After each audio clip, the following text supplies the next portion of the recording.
Well, thank you very much, everyone. It's great to be with my friend Boris Johnson.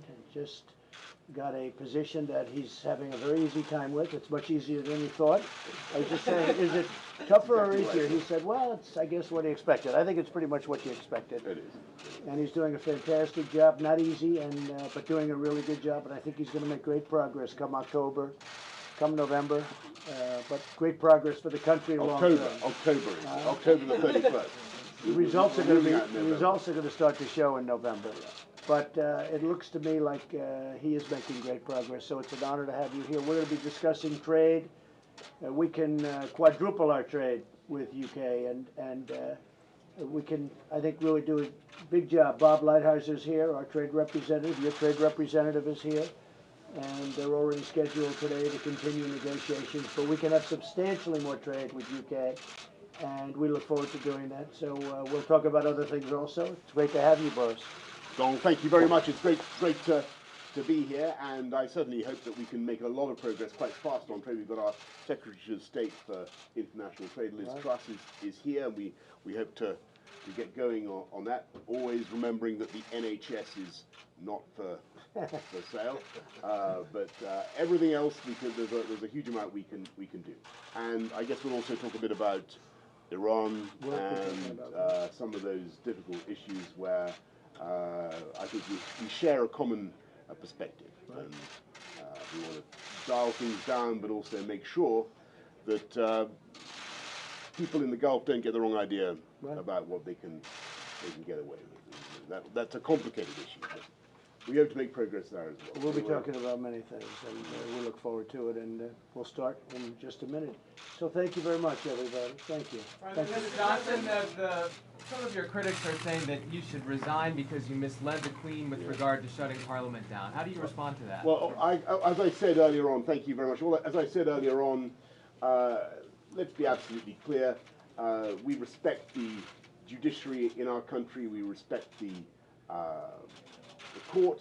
I disagree profoundly with what they had to say. I think it was entirely right to go ahead with a plan for a Queen's speech. This is the longest period we haven't had a Queen's speech for 400 years. We've got a dynamic domestic agenda we need to be getting on with. More police on the streets, investment in our National Health Service, improving our education. We need to get on with that. And frankly, I think we need to get on with Brexit. That's the overwhelming view of the British people.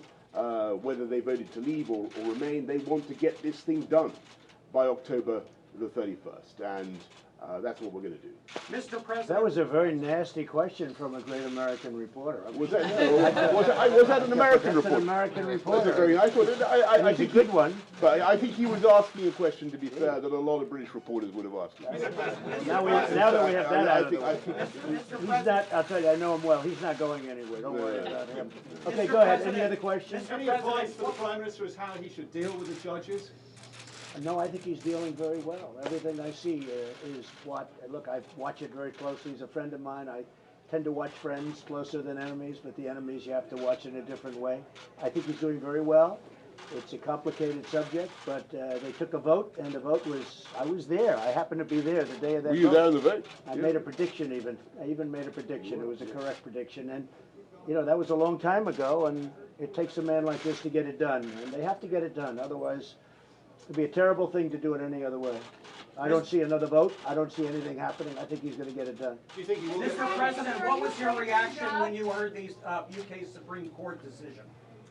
What was your reaction? I had no reaction. I just asked Boris, and, you know, to him it's another day in the office. He's a professional. It's just another day in the office. Yeah, well, it's tomorrow's another day in Parliament. That's what it is. You know, we had Boris, the first couple of months we had been, I think we were 0 for 7 with the Supreme Court. And since then, we won the wall, we won asylum, we won some of the biggest ones. We've had a great streak going. But we started off, we were 0 for 7, and then as you will report, in fact, the first time we won, you were like shocked that we won. And since then, we've almost run the table. We've won a lot of decisions. So I'm sure that's going to happen to you. Well, we're not counting our chickens, and we're full of respect, as I say, for the justices of our Supreme Court. But we're gonna push on with. We're gonna respect what the court had to say, but we're gonna get on and deliver Brexit.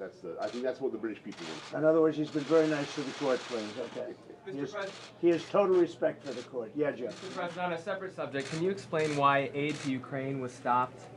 Because I think that other countries should be paying also. Why is the United States the only one paying to Ukraine? And I've been talking about this for a long time, not only with respect to Ukraine, but a lot of other countries. But frankly, why isn't Germany, I just met with the Chancellor, why isn't Germany, why isn't France, why aren't these other countries paying payment? Why are we paying all the time? And nobody's given, I believe, more to Ukraine. You know, President Obama used to send pillows and sheets. I said anti-tank weapons and a lot of things to Ukraine.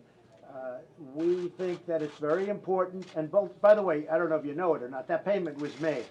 But I wanted to get other countries should also pay, because frankly, it affects them more. I mean, that's a barrier, that's a wall between Russia and the UK, and they don't pay. And why are they not paying? Why is it always the United States that's paying? And I made that loud and clear. I told that to Mick Mulvaney. I told it to a lot of people. Where's Mick, wherever he is? I told it to a lot of different people. I told it to Mike. I told it to two Mikes. I told it to Steve.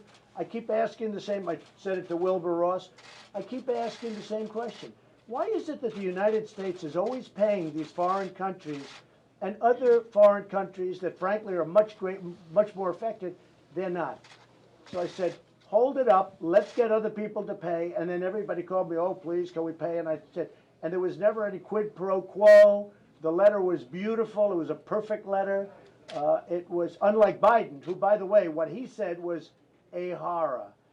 And ask how his son made millions of dollars from Ukraine, made millions of dollars from China, even though he had no expertise whatsoever, okay?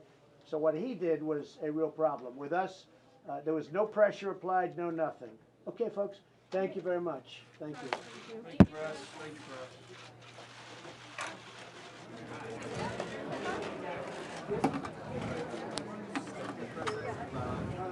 Oh, thank you, sir. Appreciate it. The appeal to me about the